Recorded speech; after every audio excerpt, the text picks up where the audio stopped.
During this talk, I'm going to be reading some excerpts from uh, one of Thich Nhat Hanh's talks from 2001 that he gave at Plum Village called Spirituality in the 21st Century.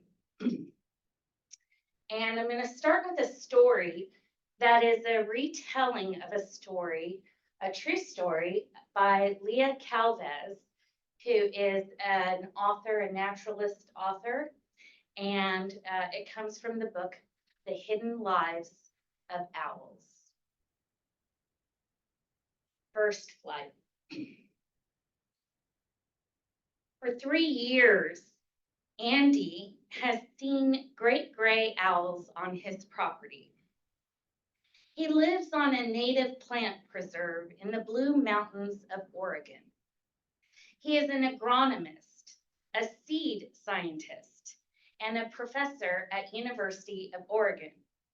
And he often gives tours of his property for school groups, garden clubs, college classes, and other interested folks. It's 2015. He first sees the nest on March 4th, 50 feet in the air, hidden between the ponderosa pines and quaking aspen in the upward boughs of a Douglas fir. It's a tangled bunch of twigs and branches, and it just seems too small for this large, massive, mighty mother with her large head. She'll sit on top of the nest for weeks and weeks and weeks, protecting her eggs. She won't leave the nest for more than a few moments, for over a month, until the day her chicks leave for their first real flight. She is completely dependent on her mate to bring her food. She calls to him in a high-pitched cry when she is hungry. A month later, Leah comes to the preserve. She's a naturalist writing a book on owls, and she's been told she can spot them on Andy's property. He takes her through the woods to the spot where the nest is hidden. The babies are due to hatch any day.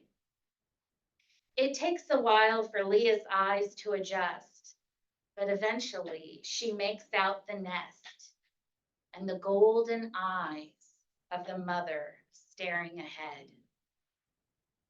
Quoting the words directly from her book, I wondered at the maternal dedication that would allow an animal to sit almost entirely still for weeks.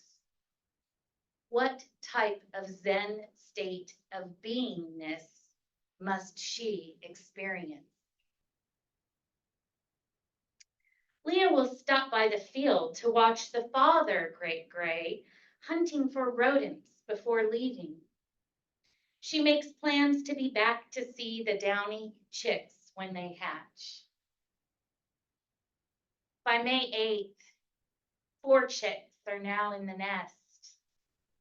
The male hunts day and night, as long as it takes to provide for his growing family.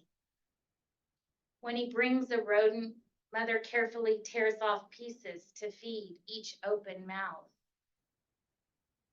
Those baby great grays grow very, very fast. They are always hungry, and when they are hungry, they cry loudly for food. Unlike most owls, great grays feed and care for the weakest young first. On May 9th, Andy is giving a tour to visitors on his property, and he sees a great horned owl fly above. that's a predator to the grays. And on that day, when he looks above, as he watches the great horned fly, he spies in its talons a male great gray. He sees one wing of the great gray hanging limply, and he doesn't know exactly what he is seeing at first until he realizes the male is dead. Back in his home, Andy sits down at his table. He ponders the sequence of events that led to this great horned owl coming to his property. He knows the chain reaction. One species loses its territory due to humans overtaking the land, and that species moves into another species' territory. It's a fight for survival. He knows trouble for this beloved family of owls is looming. The mother waits. She waits and she waits, always sitting, eyes ahead. She knows something is not as it should be. Her mate has not returned. The babies are restless and hungry in their nest. The mother breaks tradition. She leaves the cushion of her nest and her babies behind, and she flies down to a lower branch in the Douglas fir. She stays there, unmoving, her eyes sunken in. Grief registers all through her feathered body. The sound of her constant chitter-chattering to her chicks has stopped. Now she is in mourning, frozen, and not making a sound for days. Andy continues to check on her.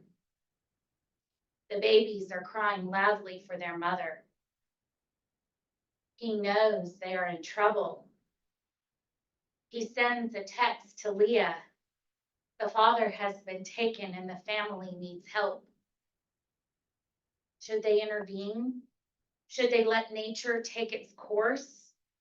If they help, will they disrupt the natural feeding of the babies and end up doing more harm than good?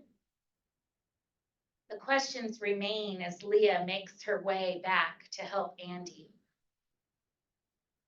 After calls to a local wildlife shelter and raptor experts, and an attempt to feed one chick directly, which takes 2 hours, they decide to try feeding the mother in hopes that she will feed her own babies. They set a live mouse on a pole near where the mother sits, and it works. She leaves her grief branch and takes the bait.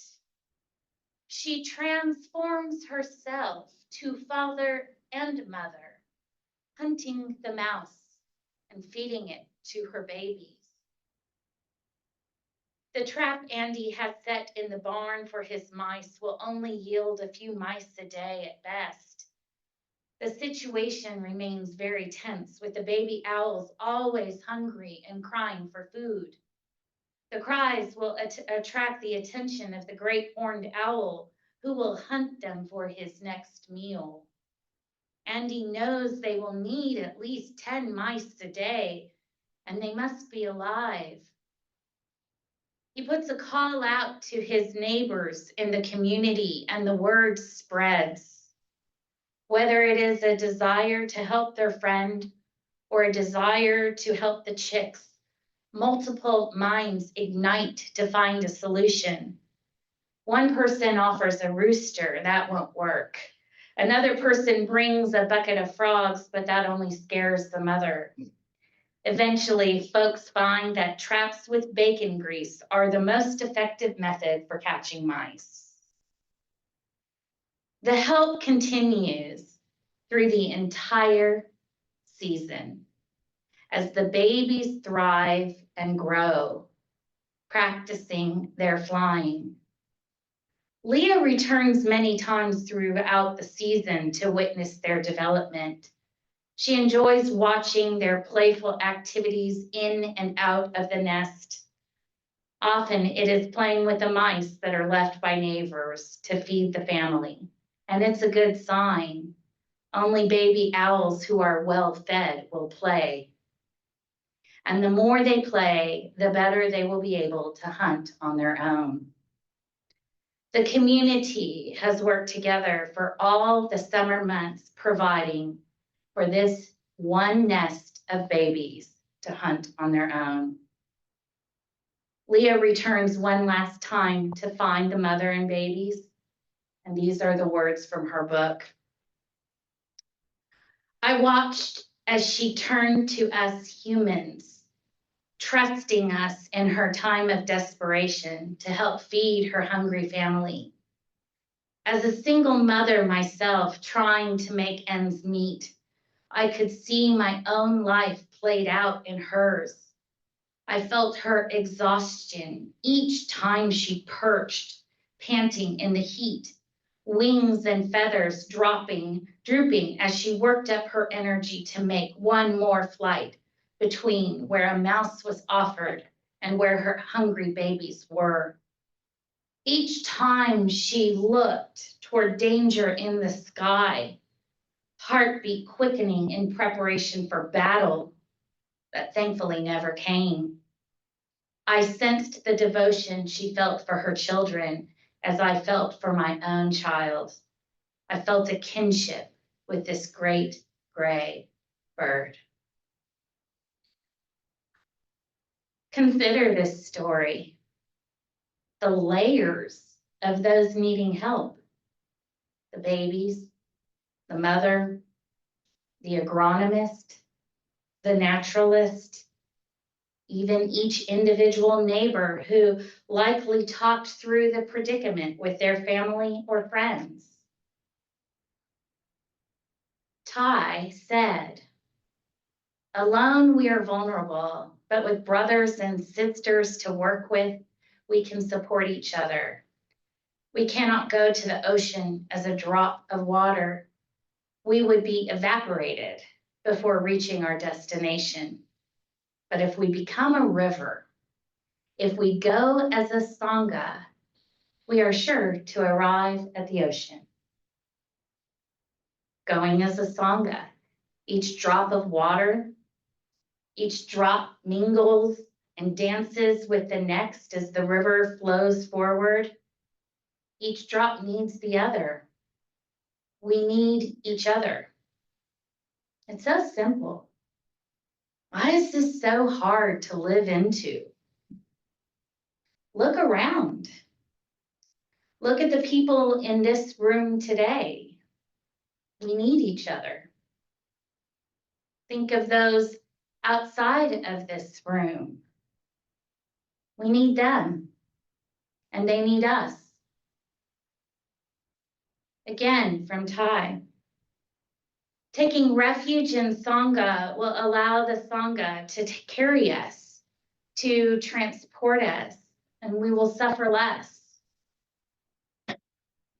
But what does taking refuge mean exactly? I had a moment this week. I knew I needed help. I knew my Dharma talk was looming, and something had happened and I needed help. So I reached out to one person in this Sangha who stood by my side, and they reached out to another. And I reached out to other people in my life, and they came to assist, and even more came to assist after that. Allowing them to help me prepared me to give you this talk today. More words from Ty. Despair is a great temptation of our century. Whether you are a political leader, a business person, a social worker, a teacher, or a parent, everyone needs to be reminded that the blue sky is still there for us. We should not allow ourselves to be overwhelmed by despair. That is why we need a Sangha. Sangha can help us from sinking into despair. In my own perspective, as an educator and a child development expert, I know in order to grow and develop as babies, our nervous systems need care. Our bodies physically need each other to survive. Caring for others doesn't make us more worthy people. We better understand our deep, inherent sense of worth because we care. We love because we have been loved. Ty spoke of how much we suffer from individualism in our lives. And we can see that even spiritual practices can suffer from individualism when we hermit ourselves in our homes or even in our own minds without really connecting to others. We suffer from individualism when we see spirituality as only seeking for our own selves. The Buddha, the Dharma, and the Sangha. There are 3 jewels, not just one. And Ty said that Sangha building is the most important practice of our century. Sangha building is care. And that care path is not one way, it is cyclical. Care touches on the interdependence of all that is. We are the baby owl, the mother, the agronomist, the naturalist, and all the members of that community at different times during our lives and sometimes simultaneously. And we live in unprecedented times. I hear that phrase a lot these days. And while we can always be surprised by the many creative ways humans can find to inflict harm on each other, for many of us here in the United States, there is a current dynamic of how people talk and relate to each other that feels very unsafe. Whether it is what is happening in Congress, whether it is the actions of a leader, whether it is the quickness of sharing views on social media, whether it is the intense competition for our attention, or the admitted challenge of new voices being uplifted that we have never had to consider before. These certainly do feel like unprecedented times. And on a day-to-day basis, as we open our phones, hear the evening news, or respond to conflict in the workplace, life can feel vulnerable, lonely, and unsafe. Ty spoke of this. Here are his words from 2001. If we want to be safe, we have to build safety. What do we build to be safe? Not a fortress, not bombs or airplanes. The United States of America is very powerful in terms of armies and weapons, but the people of America do not feel safe. Many people think of safety in terms of weapons and armies, but even with a powerful army and a stock of weapons, there are moments when the American people feel very frightened, very vulnerable. So there must be some kind of practice we can take refuge in, another way to be safe. We can learn how to build safety with our in-breath and our out-breath, with our steps, with the way we act or react, with a smile or a word, with our effort to restore communication. Care is living in the truth of our dependence and is a reflection of our interdependence. Sometimes care is showing up to our Sangha cushions with regularity. Sometimes care is rocking a baby. Sometimes it is donating money or cooking a meal. It may be making someone laugh or sending a text. It may be slowing your pace to accommodate the person walking in front of you. Sometimes it is meeting in a coffee shop or finding money for employee raises in a tight budget.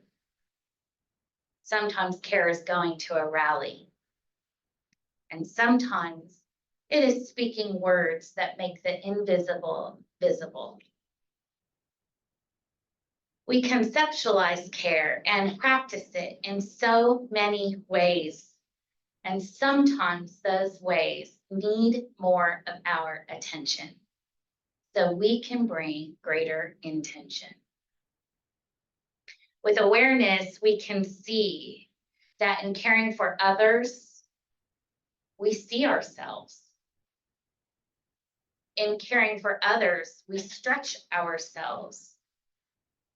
In caring for others, we heal ourselves.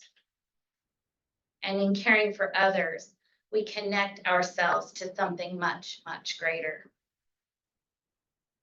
And the opposite is true as well. In letting others care for us when we need it, we give others the gift of seeing themselves. We give others the gift of stretching themselves and growing themselves, healing themselves, and connecting themselves to something much greater. When we tap into this deeper sense of care, we experience the world differently. We no longer need to drown in desperation. We live with more appreciation for the small acts of kindness and love around us. We live with more ease, knowing we don't have to be one person saving the world. We live with more flexibility and patience, knowing that the hard moments with others may be the result of that person needing some more care. And we live with more generosity, knowing that just as we help others, we also will receive what we need. So we're a smaller group tonight, so I think we'll just stay in one group, if that's okay. I love the power of a story because images and phrases at times have a way to resonate deeply in a non-cognitive way. And so I just want to start. I've got 3 questions. I'll start with what the 3 questions are, and then we can just kind of have at it however you want. But one is, was there an image for you that kind of, that did something? So that's one. I know there were many for me. That's why I like telling this story.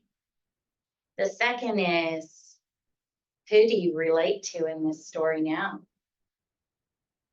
And then the third is, what does the story call you to do? So I'll give you just a second, but if anybody wants to get us started.